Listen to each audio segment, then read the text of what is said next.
Bienvenue dans ce troisième hangout sur la semaine 2 qui portait sur énergie et pollution.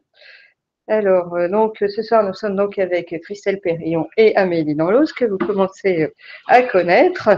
Christelle, je crois que tu voulais nous faire un petit rappel de ce qui s'était dit dans cette semaine. Oui, très brièvement, un tout petit résumé de choses que l'on pourrait retenir concernant les réglementations pour les émissions pour les véhicules particuliers.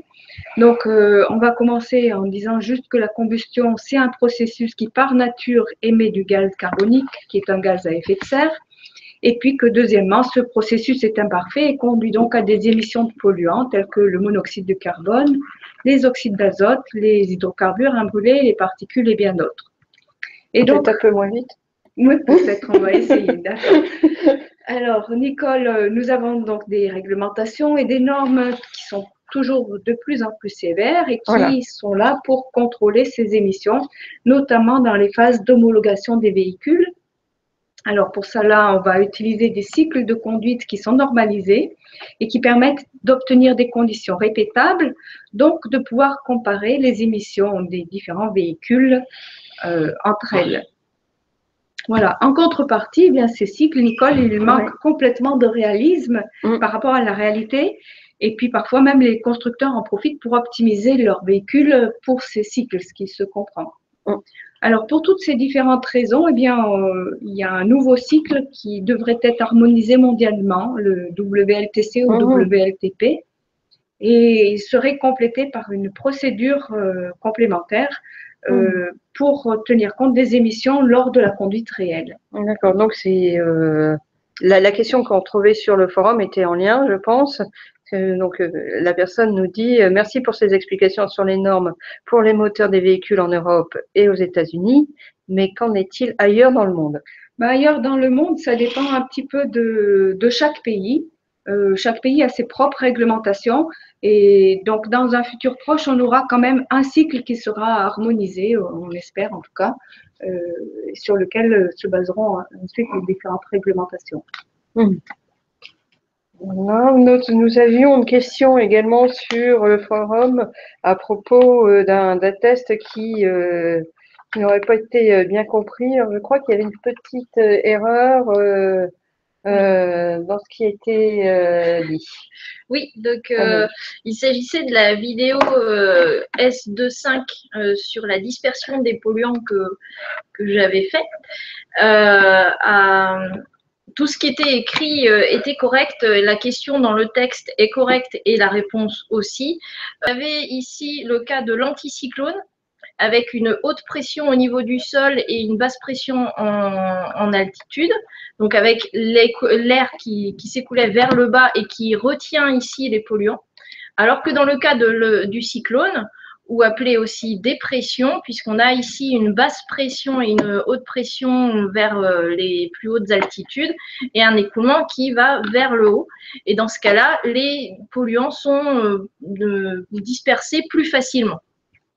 Alors, peut-être que vous êtes plus familier avec ce genre de carte qu'on voit en météorologie. Vous avez souvent ici, en fait, c'est ce qu'on appelle des isobars. Donc, vous avez des lignes qui vous indiquent les pressions et où on va avoir des zones de même pression avec au centre soit écrit A pour anticyclone, soit D pour dépression ou cyclone. Donc, ce que je vous avais représenté ici, c'était les mouvements d'air qu'on avait dans le sens vertical de l'atmosphère, mais bien entendu, vous avez aussi ces mouvements dans le sens horizontal et c'est ce qui nous crée les vents et qui nous amène les nuages ou la pluie ou ce genre de choses.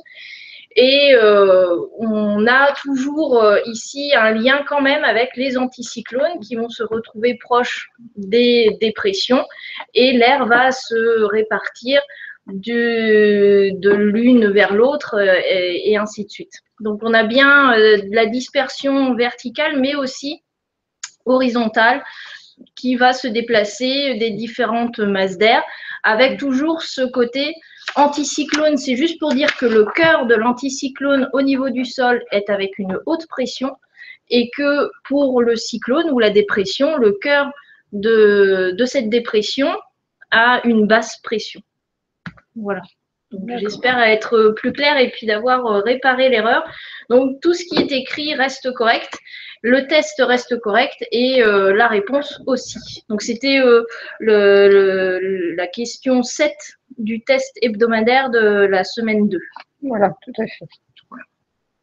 Et pour ceux qui auraient fait l'erreur, on verra à la correction à la fin s'il y a lieu de corriger éventuellement, de rétablir le point pour ceux qui ne l'auraient pas eu. Oui, tout à fait.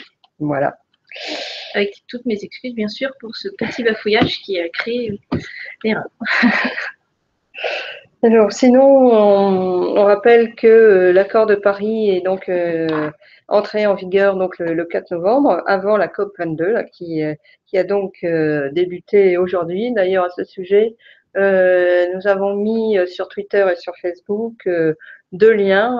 Le premier lien qui est une interview de Laurent Fabius, et puis un autre lien qui est issu du journal Le Monde, qui fait le point de ce qu'on peut attendre de la COP 22, qui s'est donc ouverte aujourd'hui à Marrakech. Voilà, donc nous n'avons personne de connecté, donc nous allons nous arrêter là, et puis vous donner rendez-vous la semaine prochaine, 14 novembre, à 17h, là, sur la semaine 4, production d'énergie propre dans les moteurs. Voilà, bonne soirée. Merci. Au revoir.